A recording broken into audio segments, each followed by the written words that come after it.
NBC, the U.S. loses a stunner 3-2 in overtime. Jan Mursak, who scored 2 goals in his entire NHL career with the Red Wings, gets 2 goals in one game to lead Slovenia. Make the right game plan for you. Farmers Insurance has practical insurance knowledge gained from more than 89 years of experience. Find an agent at farmers.com. I'm Jeff Biggs. This is NBC Sports Radio.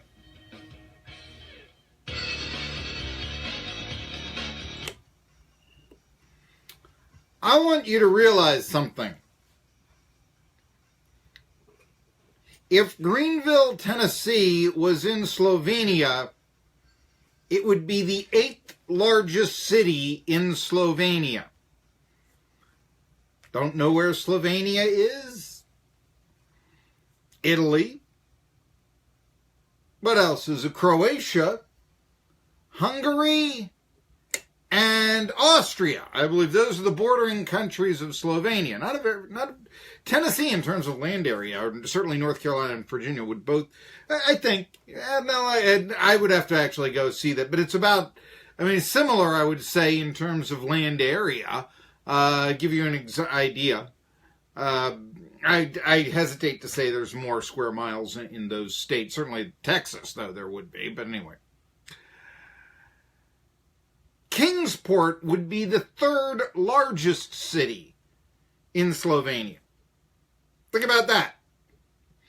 In fact, there are 3 NHL cities. And I'm not talking about metropolitan area. When we get to metropolitan area, then you've got a bigger, that's a whole different story. But there are 3 NHL cities, obviously, New York, LA, and Chicago, that the city population is larger than the population of Slovenia. No, wait, let me explain something else. If we took East Tennessee, from Bristol to Chattanooga, just East Tennessee, 2.2 million residents, that's larger than Slovenia. So how do the Americans blow the 2-0 lead? I'll talk about that a little bit more. Hello, I'm Marky Bilson, your voice of choice for a new generation of Tri-City sports fans. The name of the program is Tri-City Sports Now. We own the Tri-Cities because we have the best guests and the hardest-hitting opinions on this here radio show, which can also be seen televised, if you will, and this handsome face of mine, on Facebook Live.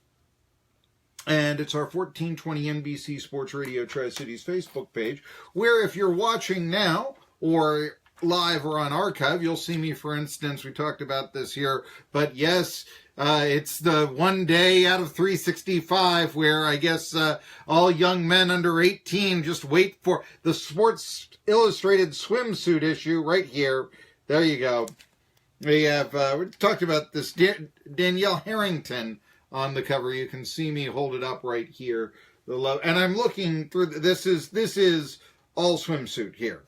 I can remember, during the era where Paulina Porizkova or something would be there, and as a 13-year-old, young male, and you know what your hormones are like then, you're flipping through this and really excited by it. But then you're also, calmed down by the great sports writing of what's going on in hockey or basketball or whatever later on. Now, the good people at Sports Illustrated, they just say photos. We know what you're buying this for, Marky. We know what you're, all that. So having some fun with that a little bit later on, and certainly if you're listening on the radio and saying, you know what, I've been meaning to join that Facebook page, well, now here's your excuse to watch us on Facebook Live or watch the rerun of this show on our 1420 NBC Sports Radio Tri-Cities Facebook video section. Big show today. Daniel Norris, Detroit Tigers pitcher from Science Hill. He joins me at 1 p.m. in just a few minutes. Caleb Calhoun of All For Tennessee joins me. And you want to know why?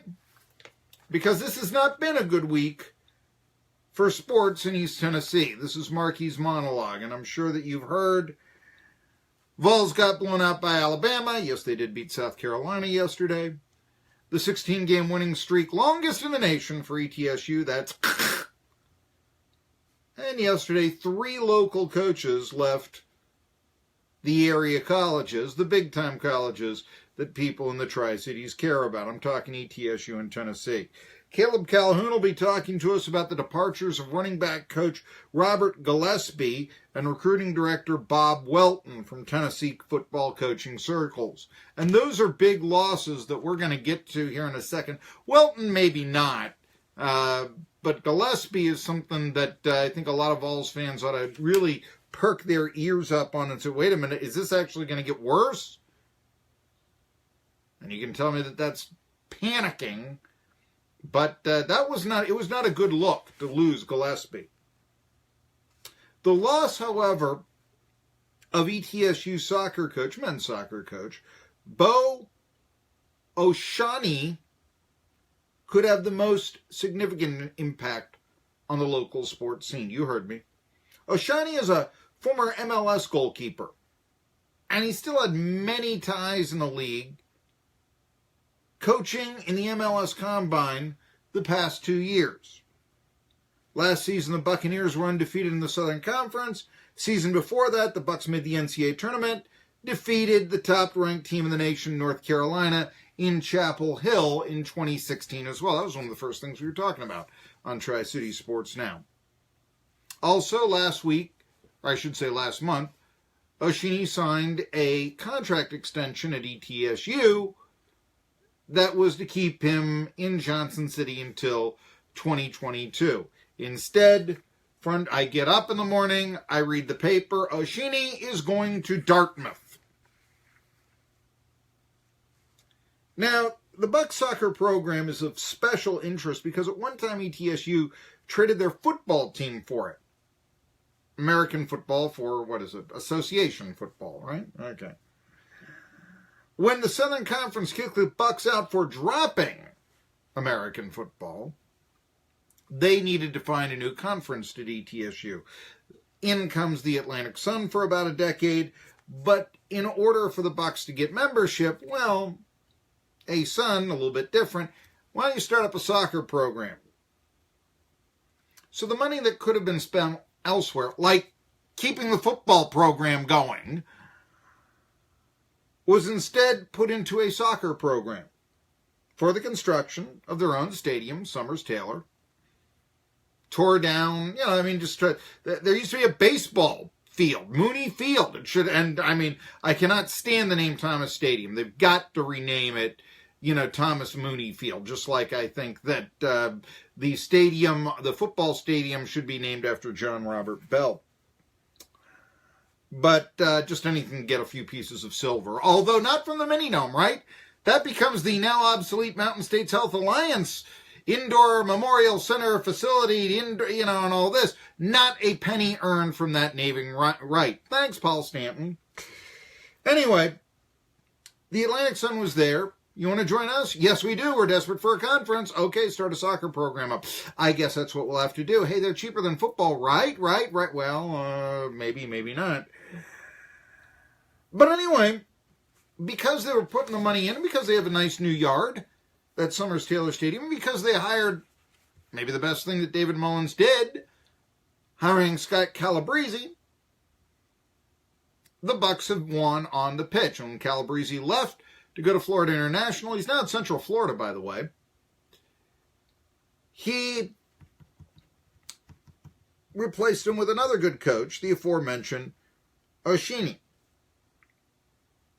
But I got to wonder, why does a coach leave a program like ETSU, which has scholarships to give in soccer, for one in Dartmouth, which doesn't?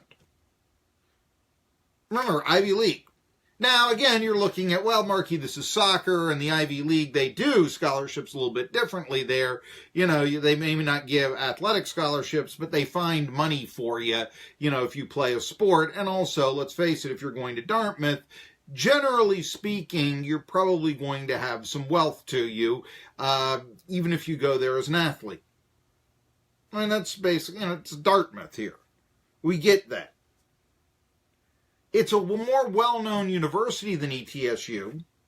It's Dartmouth. It's one of the more well-known universities. And the Big Green in soccer RPI last year were 16th. The Bucs were 69th. even though the Bucks have really had a nice soccer program. Undefeated in conference play last year.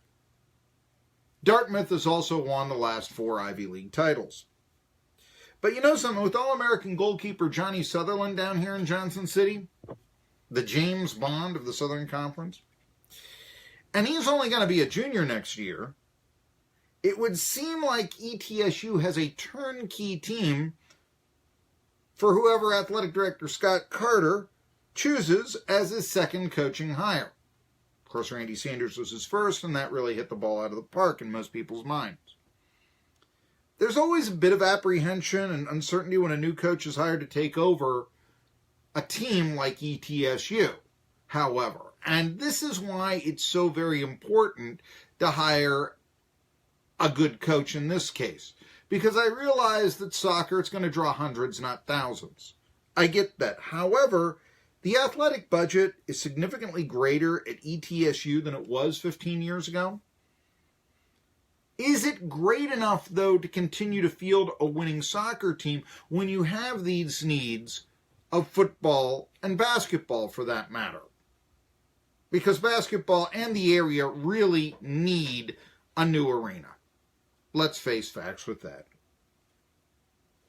And obviously, Oshoniyi, hey, he is able to get a contract extension just last month, but the money in that contract extension obviously wasn't what Dartmouth could pay him. Now, Dartmouth, you don't necessarily think of Dartmouth as being, this Ivy League school, this athletic power. 1971 Lambert Trophy winners. Okay, look up what the Lambert Trophy is if you have to look that up. Probably that's because of Tennessee, actually, who beat Penn State in the last football game of the year that year. Pretty much dominated them and all that. And so Dartmouth won the Lambert Trophy over Penn State that year. Okay, so good for Dartmouth. But there's a burgeoning soccer community in the area is what we're looking at right now. And so this is what makes this hire so important, because I believe it's only going to expand if ETSU continues to win. Look, Otters had a tough year last year. I've talked about with Nashville getting an MLS team. What are they going to do with their United team? Could it come to Johnson City? After all, think about minor league baseball teams. They like to have their feeder systems. The minor league baseball team usually is somewhere close by to the major league baseball team, so you can have quick call-ups.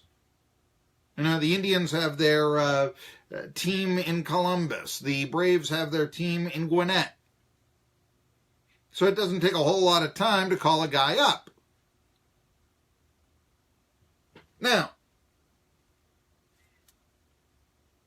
the circumstance is it's that important for ETSU to find a new soccer coach. If this program is allowed to lax, what will that do to the burgeoning soccer community in this area, which really is about to take off? I can't go out and I say, I'm a sports talk show host on 1420 NBC Sports Radio Tri-Cities. What sports do you like? Whenever I talk to a millennial, it seems like soccer is the first thing out of their lips. That's why I actually think that Oshoniyi's departure for the area could have more cultural impact than, say, Carl Torbush's did. Look, if ETSU wins, if ETSU loses in football, really the interest is still pretty much going to be the same. Soccer, if you have a program that, like 2 years ago, beat the number one team in the country, that offers a chance to get an at-large bid to the NCAAs, that has won 2 of the last 4 Southern Conference championships, that's a program that can really inspire a lot of interest. Now, meanwhile, let's talk about Tennessee losing Gillespie, the running backs coach and director of player personnel, Welton. That means that he works in recruiting. That's significant. First, I want to talk about Welton. He goes to Nebraska, and the reason why is that Jeremy Pruitt's the coach. He wanted his own director of player personnel. It helps in recruiting. It's a guy in the front office of recruiting, okay? So the new guy who is the new Tennessee director of player personnel is Drew Hughes. Hughes has been here. He came with Pruitt, and has been here in East Tennessee, down in Knoxville at the University of Tennessee. Is that really here? Okay, so perhaps bad grammar on my part. But he's been at Tennessee, has the new director, Hughes, for about a month. So out goes Welton. Obviously, you don't want to have two director of player personnels. And only players now are left from the Butch Jones era with the absence of Welton and Gillespie. Now, Welton, like I said, he's not going to be missed. I mean, before he came to Tennessee, he was in the scouting department of the Cleveland Browns. So that means that he has Jimmy Haslam sent all over him, and Vols fans want nothing more to do with Jimmy Haslam. They want his money. They want nothing else from him. So any appearance of separation from the Vols and Haslam is a positive. Okay, but the thing is, Director of Player Personnel, former Director of Player Personnel, Welton was still good enough to get hired by Nebraska. I don't know, maybe they say, well, he had the players that beat us in the Music City Bowl, back in 2016, which is probably one of the ways he got the job, even with Scott Frost taking over in Lincoln, but nevertheless. Welton's departure, though, one way or the other, it's, director of player personnel. Who's the director of player personnel at Alabama? You don't know. It's not a significant thing. What is significant is Gillespie, and you probably off the top of your head don't know who the running back coach is at Alabama. Congratulations to you if you do, but the thing is, he's a former assistant head coach. He is the coach of Alvin Kamara. He's the coach of John Kelly. He's the coach of Ty Chandler, who's one of only two players that I really am high on for the Vols coming into 2018. And it comes at a time in which it's going to be difficult to replace him. Replace him they will, but it's not easy at this point. Supposedly the staffs are already there, and you're going to have a good chance that people you call up are going to say, you know what, we're already settled here, thanks, but, I've got a job. When a new coach is hired, and the one assistant that was kept from the previous regime quits in 2 months, as what happened with Robert Gillespie, it speaks of a radically different way of doing things. And maybe after a 4-8 year, that's a good thing. But Gillespie had the reputation as a good coach, and also he had the reputation of being Tennessee's top recruiter. For him to depart in this manner, described as a mutual decision, raises all kinds of skeptical questions about the new Jeremy Pruitt regime. I'm going to talk to Caleb Calhoun of All for Tennessee about just that when we come back. It's Tri-City Sports Now. Tennessee Arts and Heritage Center provides regional artists and craftspeople with a space for working, displaying, and selling their We'll come back here on Facebook You can Live. visit the